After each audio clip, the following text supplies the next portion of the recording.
बिस्मिल्लाहिर्रहमानिर्रहीम अस्सलाम वालेकुम। मैं शकील मलिक आपकी खिदमत में हाज़िर हूँ। आज संडे यानी कि इतवार का दिन, वीकेंड का दिन, और ज़ाहिर है वीकेंड को फन डे कहा जाता है, खेलने कूदने इंजॉय करने का दिन, मौज मस्ती का दिन, छुट्टी का दिन। लेकिन पाकिस्तान में जनाब संडे भी मंडे जैसा है, क्योंकि आज मंडे से भी ज़्यादा गहमा गहमी और हिजान है। वजह क्या है? वजह है मुजव्वज़ा आइनी तरामीम का मामला, और आज ये ऊँट किसी ना किसी करवट बैठेगा, क्योंकि अब सिर्फ 24 से 36 घंटे बाकी हैं, और इसी 36 घंटों के अंदर अंदर हुकूमत ने हतमी फ़ैसला करना है, बल्कि हतमी तौर पे ये ऐलान होना है कि पाकिस्तान में अदालती इस्लाहात नाफिज होंगी या कि फिर पाकिस्तान में अमली तौर पे जुडिशल कू होगा। क्योंकि अगर ये अदालती इस्लाहात ना आई तो फिर ये तो ऐलान हो चुका कि अब मुल्क में 8 जज रूल करेंगे, क्योंकि उनके फ़ैसले के बाद जो वजाहतें आ रही हैं अब बात ढकी छुपी तो रही नहीं। और दूसरा, आज मौलाना फजल रहमान साहब ने भी हतमी फ़ैसला करना है। इससे पहले इमरान खान साहब तो अपना हतमी फ़ैसला अनाउंस कर चुके, और तहरीके इंसाफ ने सियासी मैदान से राह फ़रार इख्तियार कर ली। वो तहरीके इंसाफ के जिसने स्पेशल कमेटी में बैठ के इस बात पे एडमिट किया कि हम इस मसवदा कानून के साथ हैं और सियासी लीडरशिप के साथ आगे बढ़ेंगे। लेकिन बाद फिर सब ने देखा कि जैसे ही तहरीके इंसाफ के वफद की इमरान खान से अडयाला जेल में मुलाकात हुई तो वही हुआ जिसका गुमान था। मैंने तो पहले भी आपके साथ ये एनालिसिस शेयर किया था कि इमरान खान किसी सूरत भी इस इत्तफाक़ राय को कबूल नहीं करेंगे, क्योंकि इमरान खान की सियासत ही इंतशार की बुनियाद पे है। अगर मुल्क में इंतशार ख़त्म हो जाए, अगर मुल्क में सियासी अफरा तफरी और सियासी अनरस जैसी सूरत हाल जो है ये ख़त्म हो जाए, तो इमरान खान की सियासत कहाँ पे है भाई?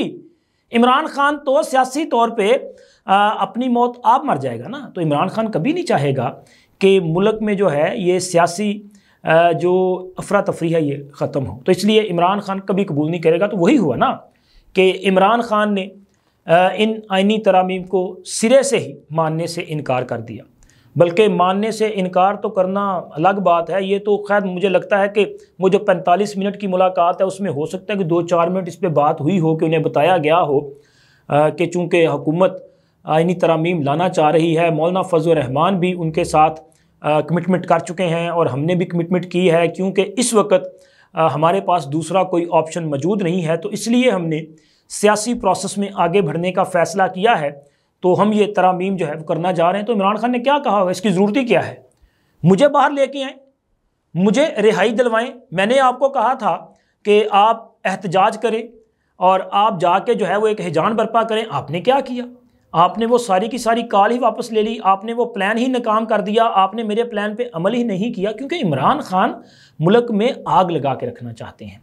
और वैसे भी मुबैना तौर पे जो बातें सामने आ रही हैं, चूँकि मुझे कंफर्म नहीं है, मैं वहाँ पे था तो नहीं ना, इसलिए मैंने मुबैना का लफ्ज़ इस्तेमाल किया। वैसे तो हमारे बहुत सीनियर सहाफ़ी हैं, उन्होंने कई बार इस बात को कोट किया मुख्तलिफ लोगों ने, कि इमरान खान ने इस मुलाकात के दौरान बैरिस्टर गौहर, जो कि उनकी जमात के चेयरमैन हैं, इलेक्शन कमीशन के मुताबिक वो इलेक्टेड चेयरमैन तो नहीं है, लेकिन ज़ाहिर है तहरीक इंसाफ उन्हें अपना चेयरमैन जो है वो करार देती है और उनको चेयरमैन के नाम से ही मुखातब किया जाता है। तो उन्हें इमरान खान ने बास्टर्ड कहा, कमीना।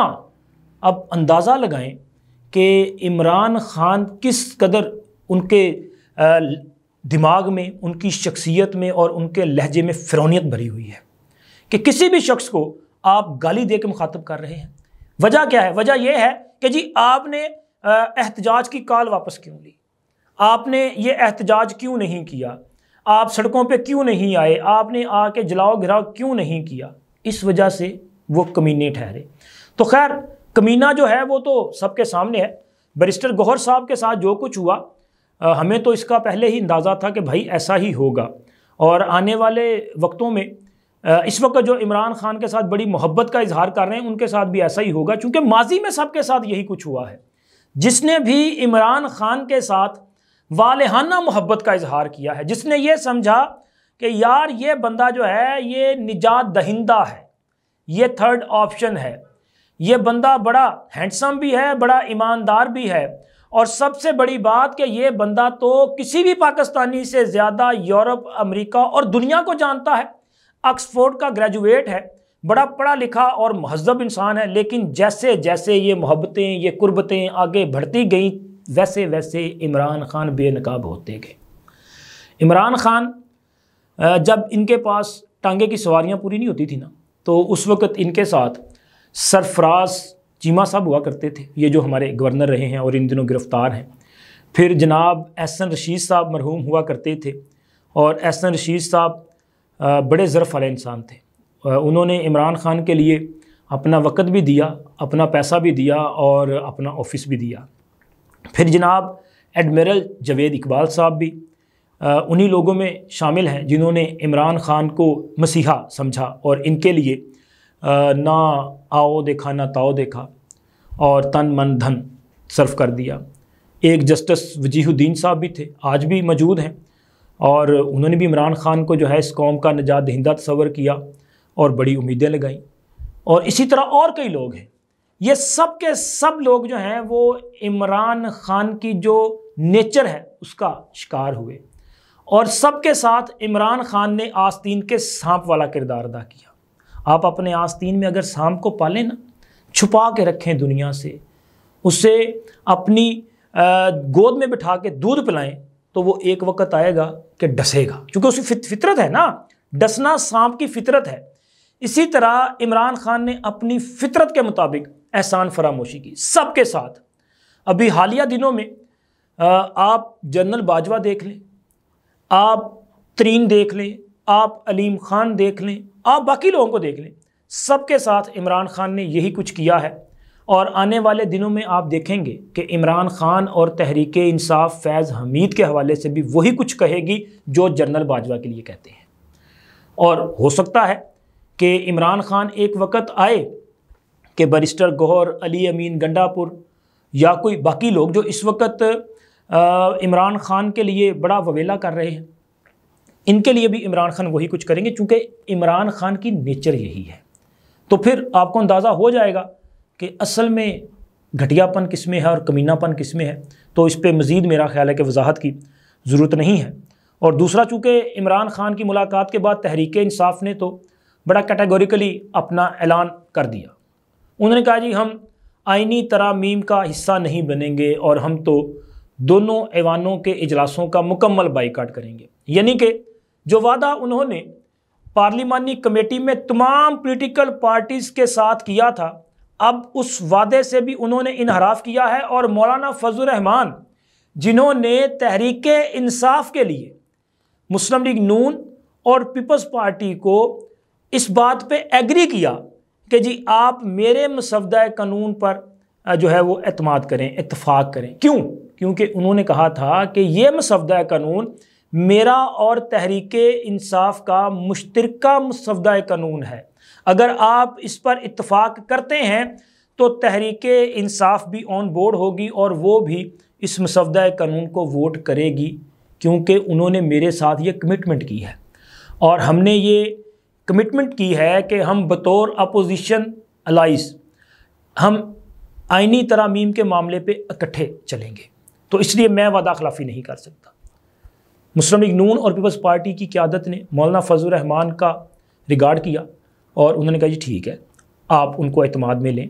ये उस दिन बात हुई थी जिस दिन जाती उमरा लाहौर में मुलाकात हुई थी, जिसमें मियाँ नवाज शरीफ मौजूद थे, जिसमें बिलावल भुट्टो जरदारी मौजूद थे, वज़ीर आज़म शहबाज शरीफ मौजूद थे, इसहाक डार साहब मौजूद थे, मौलाना फजल रहमान साहब मौजूद थे। यानी कि इन तीनों पॉलिटिकल पार्टीज़ की जो मेन लीडरशिप है ये उस मुलाकात में मौजूद थी।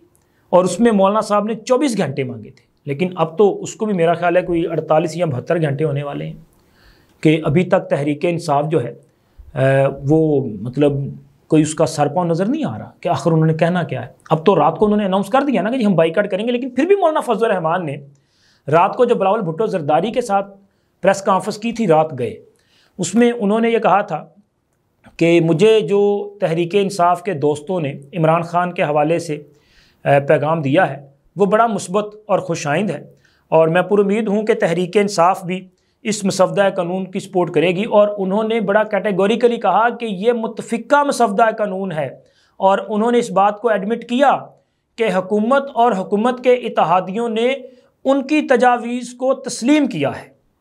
अब इसका मतलब ये है कि मौलाना फजल रहमान तो हुकूमत के साथ खड़े हैं, तहरीक इंसाफ इनकार कर चुकी है और बाइकाट का ऐलान कर चुकी है और धोखा दे चुकी है। अब मौलाना फजल रहमान क्या करेंगे? क्या वो हुकूमत के साथ ऐसा ही रवैया अपनाएंगे जो कि उनके साथ तहरीक इंसाफ ने अपनाया है? वो बाइकाट करेंगे, वो भी वादा खिलाफ़ी करेंगे, वो धोखा देंगे, या कि वो फिर तहरीक इंसाफ के इस जवाब के बाद ये जवाब देंगे कि जे तुसी नहीं तो फिर असी तो हुकूमत दे नाल बह गए जे, कि वो आके आईनी तरामीम का साथ देते हैं।